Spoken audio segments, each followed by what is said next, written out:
What's up, beautiful people? This is your weekend energy report for the weekend of February 6th to 7th of 2021. Don't forget, guess the vibration of the background, and you can win a free reading with me. If you would like a reading from me to order one, 30% off deal right now. Go to spiritualbodybuilder.com and join the Bomb Ass Opportunity community. Download my free ebook. All the good stuff going on and happening. We're building community. We're making shit happen. I want you to be part of it. Also, if you're interested in networking, making some money, and building a business, check out my Uforia team. Hit me up. Just message me. Let me know, and we'll make that happen. So, what is going on with this weekend? Well, we do have some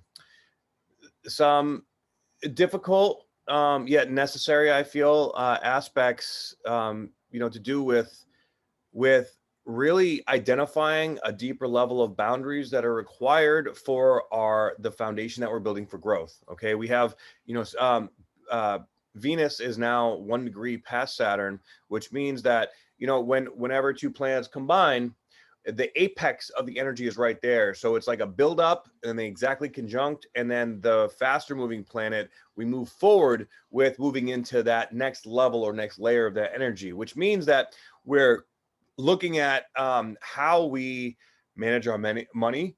Maybe there's some restriction in money right now. Maybe there's some restriction in love or being able to connect or feeling detached or having some deeper emotional stuff come up that requires us to look at it. We have the moon that's going to be transiting over the south node today into tomorrow.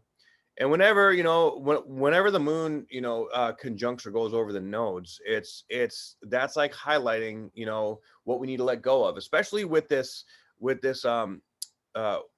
Saturn and Venus conjunction and the moon transiting the south node. What do we need to let go of? Like, what are we holding on to that's keeping us from moving forward into our future energetically, right?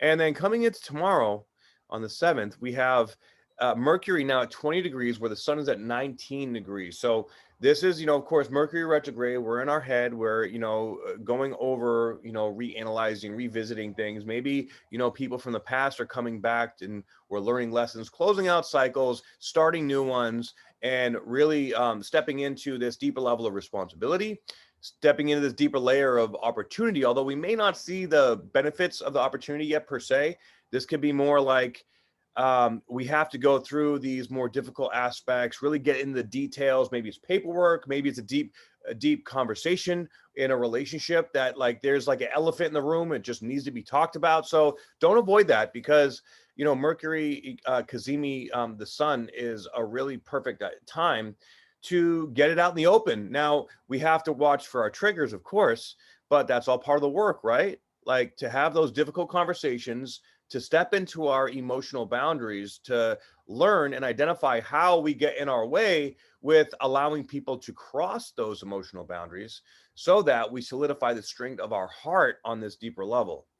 Okay, then we have Uranus at 6 degrees, Mars at 16 degrees, and Black Moon Lilith exactly conjunct Mars at 16 degrees. But we have Mars coming into its sextile with Neptune, which I think is really, really great. Between that and Saturn sextile Chiron, because Mars and Chiron have a similar energy, right? Like Chiron is the wounded healer. It's the wounded warrior that is able to take care of everyone else, but doesn't necessarily take care of himself. And Mars is our divine masculine. It's how we go out in the world. When we have Mars and Chiron, those archetypes together, that is, well, if you've seen the show on Netflix, The Last Kingdom, that is literally Uhtred of Bebbanburg, right? Like, if you haven't watched that, you need to go watch it. That show is one of my favorites. But Uhtred, he basically got the shaft his entire life, right? And he was a warrior. He knew how to get inside people's heads. He knew how to negotiate. He knew how to make shit happen, right? But he followed his heart the entire time. And because he followed his heart, the powers that be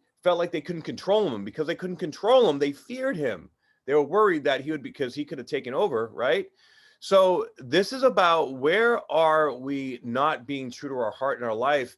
Now, it may be causing us some strife in the interim, but at the end of the day, when we follow our heart and we lead ourselves, we take responsibility for ourselves with this Mars sextile to Neptune. This is giving us a deeper intuitive, really understanding of our own, the way that we're coming out in the world, how we get triggered, looking at the boundaries in response to that and getting a deeper sense of the who am I, right? Where am I wounded, and where am I going? And in order to be able to step into the next highest version of ourselves, we must be able to look at these parts of our heart that we fear, that almost terrorize us, right? We all have that part of ourselves that's scary to look at, whether it's the internal victim or the internal wounded child or the internal saboteur or the internal prostitute. Every human being carries and has these 4 survival archetypes. And at some point in our life, we have to take a look at them. And right now, I've been talking to so many people that are literally facing 2 to 3, maybe even all 4 of these at the same time, right? And when they all come up, you feel lost in it when you're in the center of it. Like, it can be very confusing and very misleading. We can almost lie to ourselves in some ways. And this requires surround ourselves with people that hold us accountable. Surround us with a community that helps support our growth, right? And allows us to be us, but also holds us accountable, like I said. So this is where the opportunity community really, really comes into play, right? We all hold each other accountable. And a lot of people don't have that support system out there. A lot of people don't have someone that they can talk to that really gives them a different perspective. Normally it's that one person that you call, maybe it's your mom, maybe it's, your brother or your coworker or something, and you just vent and bitch to them, all the time. And they either just enable the conversation, like, yeah, you're right, fuck them, fuck that, fuck this. Or they don't do anything productive. They just sort of sit there and they allow you to get out. Now, venting, of course, every now and then is necessary. And sometimes you just need somebody to listen. But sometimes you need someone to put a foot in your mouth and be like, yo, this is what you're doing. Cut the shit out. Because literally, when you gossip or when you vent, right, a lot of times very low vibrational, especially if you're venting about things that are happening outside of you. Okay. There has to be a place where you can speak your mind, speak your truth, but then be open to getting feedback where it's okay, as you're venting, this is what I heard. This is how you're sabotaging yourself. This is what's no good. This is what you got to throw out. So this is what you need to look at, right? But you have to be willing to hear it. You have to be willing to learn and grow and be humble enough to hear this brutal, sometimes brutal truth. But if you don't hear it, you're not going to grow. So this is a perfect time if you're not connected to a community or to at least someone that can call you out, that can help you see your own shit. That is what the opportunity community is mostly all about, right? We all hold each other accountable. We all call each other out in each other's shit. And we all help guide each other. It's a family dynamic, right? We're all healers, we're all empaths, we're all star seeds, and we all educate each other. So this is a perfect time right now to be able to be connecting with some kind of entity, organization, person, place, or thing that's going to hold you accountable to step into this deeper understanding of who you are. Because let's face it, we're all going through very deep levels of change. We're all going through very deep new understandings, excavations of our heart that are, this Aquarian energy, is ruled by Uranus, and Uranus is all about, is a great awakener, right? So with this much energy in here, we haven't seen this in Aquarius since the 60s. I believe it was 61 or 62. So this is the revolutionary energy, and this is the big spark of this revolutionary energy. So many, many things are going to be changing.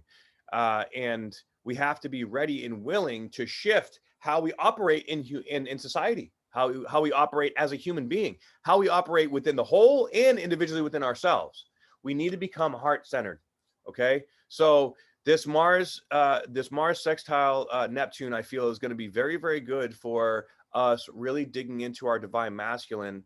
And this energy, along with Chiron, we have Uranus semi-sextile to Chiron as well, which is bringing up all this Taurian energy. The Taurus is about the physical body. It's about luxuries, money, success, having the finer things in life, right? Or feeling our physical best, right? This is uprooting things that are holding us back, guys.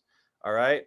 So, and this is coming in, in a few days here, like 4 days or so. We're going to have this new moon in Aquarius, but not before the moon is going to conjunct Pluto, Saturn, Venus, Jupiter, and the sun and Mercury. Okay. So with Mercury going backwards and conjuncting all these energies, and the moon going forwards conjuncting all these energies, this is like doing a, like, you know, Mercury going retrograde is us being in our head, it's cerebral, it's questioning, it's double checking, it's double asking, and the moon is making it emotional. So this next like 4, 5, 6 days is going to be incredible, like looking over things, purging, you know, like getting deeper understandings, epiphanies. You're going to need people to talk to. You're going to need people to be able to figure this shit out with. You're not going to be able to see it on your own, or you might be able to see a little bit, but if anything, it's going to be so many, it's like all these puzzle pieces and none are connecting. So we need to connect with high vibrational beings that are going to help us to see, and hearing their stories will help us see our own story, because essentially at the very core, if you ever notice, we're all going through the same shit, just with different specific circumstances. Okay. So that is what this weekend is going to be, a little bit restrictive. You know, it's going to require some deep inner work. It's going to require some deep honesty. And this is where you can really make the decisions to go into this new layer, this new place. You know, if we really want to go, a lot of us are holding on to shit now, and we're realizing that, like, I don't want to feel like this anymore. I don't want to be here. I don't want to deal with this shit. So what do I do? Well, if you want to make a change out there, you got to make a change in here. And you got to be around the right people that you resonate with, that are going to go ahead and help work together to not enable you, to not just, you know, like listen to you talk, but to work with you. Okay. Let's all work together. That's the Aquarian energy. That's this new vibe. All right. You know, and we're also doing some really great new projects in Las Vegas. So I'll be posting those on my Instagram, myself, and at DMT_LV. Check her out. Her and I are working, doing these events and really getting people together locally. And then of course we're doing it online as well. So, you know, let's work together, man. Let's all, you know, a lot of businesses and jobs are shifting and changing. A lot of people are losing jobs. A lot of people are, you know, having to find new ways to hustle. We got that right here. It's through the community. It's through networking. It's through being an entrepreneur. It's through sharing your gifts and the substance, I was going to say substances, but that's not right. Through sharing the substance of our energies, right? And teaching and learning and growing and creating opportunities, you know. Say, you know, like, you know, someone that's really lost, right? Like, oh, hey, you should get a reading from him. And then I give them a reading, and they have a great skill. Like, they're like a nail tech or something. Like, oh, well, I know somebody else over here that's a nail tech, and they could probably get you some business, and let's connect and hook up. And you know what I mean? Like, that's what networking and, you know, and finding ways to barter, but also make money and, you know, create, you know, more abundance all over the place is all about. And that's what I'm all about as well. So I love you all very much, and I love working with y'all. Hit me up and let me know if you would like to join one of my or all of my communities and really get this thing growing. I mean, we blowing up, yo. It's happening. So I appreciate you all for tuning in. Please, if you resonate with this, like, share, and subscribe. You know, I really appreciate it. Check out my website, spiritualbodybuilder.com, and join the community, and let's make shit happen, baby. It's popping. I love you all very much, and I hope you have a beautiful weekend. I'll see you on the next report. Aho.